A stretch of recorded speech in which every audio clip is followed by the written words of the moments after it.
I remember my last day, I got a call and then I was like, okay, are you sure you want to leave? In case you want to come back, the door is open. I'm sure the door is way, way shut.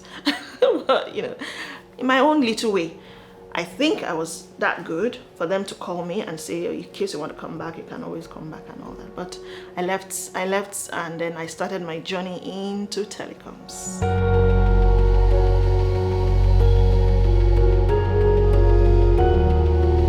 At first, I thought I was going to be a broadcaster. So when I finished school, even though I studied applied geology, I was so sure that I was going to be a broadcaster. So immediately I finished school, I came to Lagos and I was, looking for opportunities. So I thought then that Channels was the best TV station in Nigeria and I wanted the best.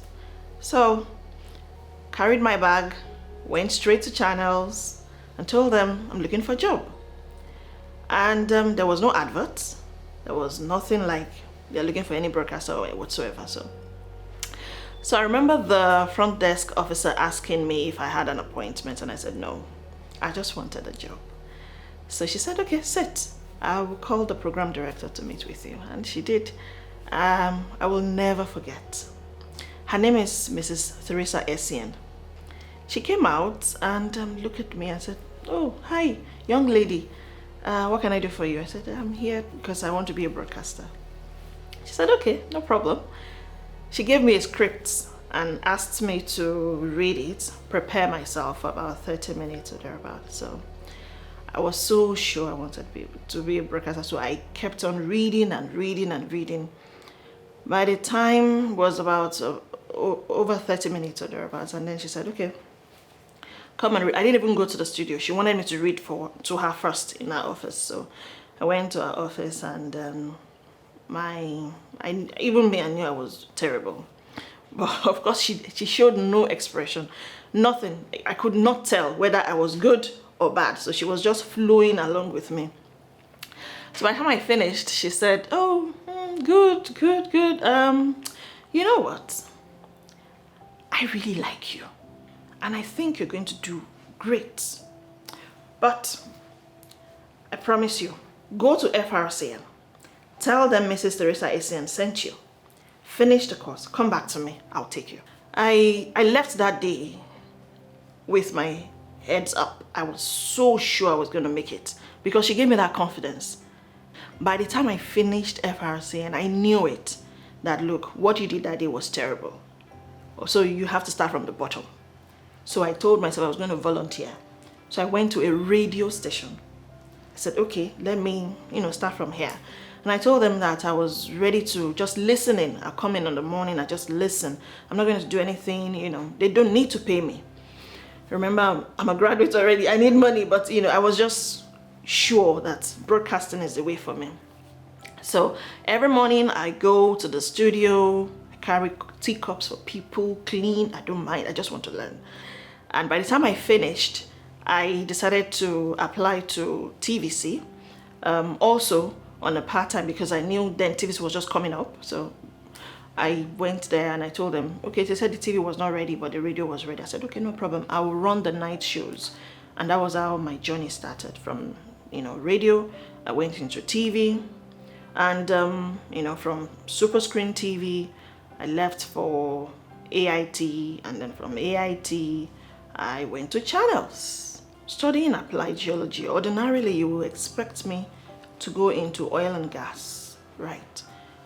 I was at first confused. I was asking myself, why is this passion of broadcasting coming all of a sudden? Now I'm not even in broadcasting. I'm even shy to face a camera. I don't even think I want to ever do it. But you know what? She left that message in me. She gave me that hope that she said, I believe in you. You're going to be great. Even if I wasn't going to be, she deposited that message in me. And that just gave me the courage to keep pushing on. Try this one. You can do better. Try this one. You can do better. Try this one. M-Health, Agric, this one, that one, And that has been it. So I feel that journey of someone giving you that push, motivation, that kind of assurance that you're beyond what you think you are. I think maybe because of my humble beginning, maybe that contributed to it as well, maybe. But I just needed somebody to push me. And she did. She did a good work at it. So I'm thanking her today. When I started telecoms, it was because my husband was in it. And usually when he talks, he says, oh, we're going to do this, we're going to do that. In fact, that was how I met him. I met him from a business meeting while I was still in TVC. And then, you know, I had no intention, but it happened. Yeah, so I liked the way he talks about how this technology can solve this problem. This technology can solve. And I told him, I said, you know what? I can actually help you sell your brain in a very funny way. And then I said, you know, I'm actually looking for how to make sure that this technology impacts the bottom of the pyramid, helps people better. So I started with mHealth.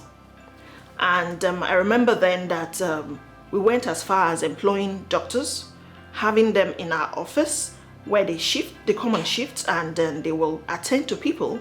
Of course, the ROI was not it at that time, but it was fulfilling for me because it just makes me happy that I see a smile on someone else's face, someone that cannot afford hospital, someone that cannot afford a doctor's pay or whatever, you know.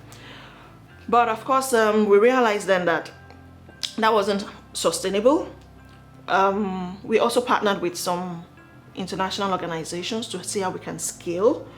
And then of course, that took me to Barcelona, where I went to pitch, and I got some favorable responses to see how we can impact. And our aim was to make sure we reduce the maternal death in Nigeria at that time. And it was really fulfilling for me. From then on, I realized that I could use the same strategy to impact agric. So I went on to meet with the same stakeholders, you know, the likes of GSMA, I can't remember a lot of the names now, but a lot of these wonderful stakeholders that I know that they are actually driven by impact, not entirely by ROI, return on investment, and all of that, right? So we met with them, and then I shared the passion of helping the farmer scale. So we started that journey as well. I remember going to Nasarawa, meeting with farmers, hearing their, you know, what they need. Of course, everybody needs money, but what do you want to use the money for? How will you use the money, and all of that, you know? So we were able to help them create an account where they can have a virtual kind of kiosk where they can request for what they need: fertilizers, seeds, pesticides, and all that, you know. And that also went very, very well. I'm happy that our social inclusion project is scaling. It's better off, and we are learning. We're seeing a lot of, you know, dynamism in the space of technology. We see artificial intelligence also taking some of the roles that physically we would have done and all that. So it's also helping to make the impact deepened.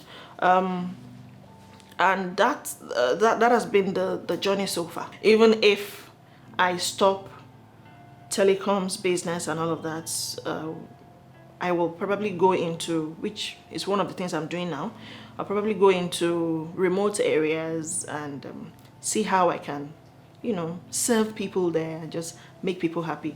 I just want to make sure that the community is better than it used to be. And I believe totally that it will only take technology, digital inclusion, telecommunication to make all of that happen. My name is Teni Stuffman. I'm the Executive Director, Business Development for Vast Technologies, and this is my first.